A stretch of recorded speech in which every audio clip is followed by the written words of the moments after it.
The Dalai Lama spurs hate. China warned U.S. President Barack Obama that any meeting with the exiled Tibetan spiritual leader would shatter the already shaky U.S. China relations. China is already on the outs with the U.S. after President Obama announced the sale of $6.3 billion worth of arms to Taiwan.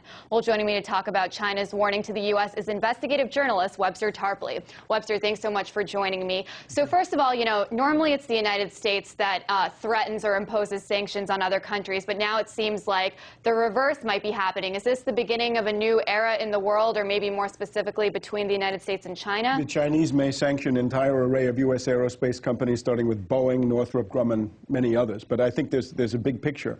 The U.S. is antagonizing China in a very large number of ways. The way the Chinese see it, the U.S. is meddling in Tibet with the Dalai Lama coming this month, meddling in Taiwan with the last $6 billion plus arms sale. There's meddling in the Uyghurs of Xinjiang province, a group that's sponsored by the U.S. government. The Chinese object to what the U.S. is doing in the South China Sea, which they regard as territorial waters, and then in cyberspace with the Google conflict. In economics, there's a conflict over the proper valuation of the renminbi, where the Chinese have a fixed parity. And then trade protectionism. This, I think, is an area where the U.S. actually needs more.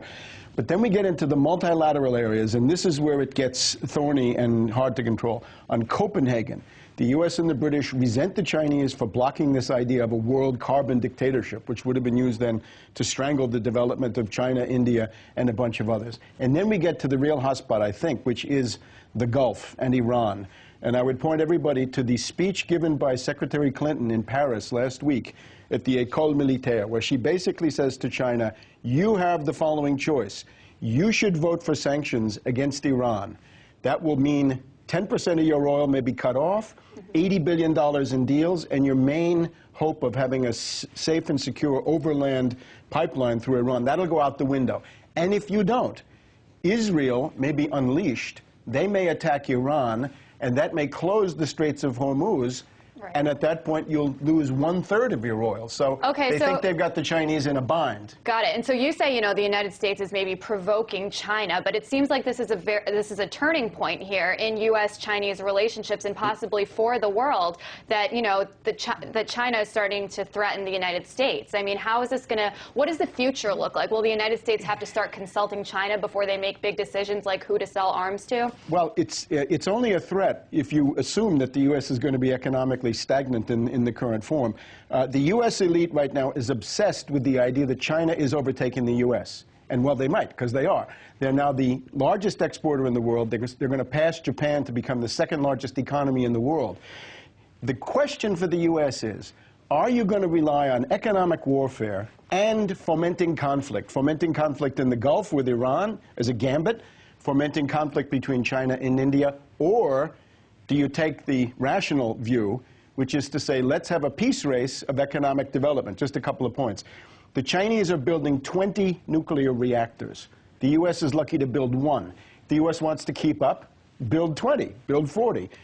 Fast rail. The Chinese have maglev. They have the best bullet train in the world. They're building 16,000 miles of fast rail, $300 billion. Obama's saying, I'll spend $12 billion. Above all, space. The Chinese are going to the moon. Based on Obama's budget, the U.S. is going nowhere. Right. And if the U.S. elite doesn't want to fall behind, they've got to keep up. In other words, that means make massive investments in each one of those areas. So obviously, the Chinese have said that they're not happy about President Barack Obama's plans to meet with the Dalai Lama. And mysteriously, the Deputy Secretary of State, Jim Steinberg's plans to visit China have been canceled. So it seems like there's a lot going on behind the scenes. There's a lot of tension. How can this tension be resolved? Again, by the U.S. making the rational choice. If you go down this conflict-fomenting economic warfare road, that's the road to world tragedy for everybody. On the other hand, you choose the peace race, everybody could benefit. The U.S. has to understand this is now a real superpower rivalry with a power which is really in economic terms already ahead, in terms of real economics, because the U.S. gross domestic product counts things like derivatives, credit default swaps. The U.S. now has an economy which is great for Goldman Sachs and J.P. Morgan, but when it comes to the things on which real economic power are based, the U.S. is basically nowhere and drifting even further into backwardness. And really quickly, you know, a Chinese official said in Beijing the other day that we will take corresponding measures to make the relevant countries realize their mistakes, obviously referring to President Obama's meeting with the Dalai Lama. What kind of corresponding measures could the Chinese take here? Well, the obvious one is this sanctioning of Boeing, and it works even through the U.S. Congress. In other words, if the Chinese say, look, Boeing, we're depriving you of this tremendous market in China, at that point, that's going to mean a U.S. political crisis expressed through the Congress. The U.S. is just too weak economically to withstand that kind of thing, and Obama's probably too weak politically. So it might be a healthy shock to realize that you're no longer the sole superpower or hyperpower, that you're dealing with countries that are, in this case, every bit your equal and maybe your superior. Well, Webster, thank you so much for joining me. And of course, we'll see what those, quote, corresponding measures are for the United States when it comes to President Obama's meeting with the Dalai Lama.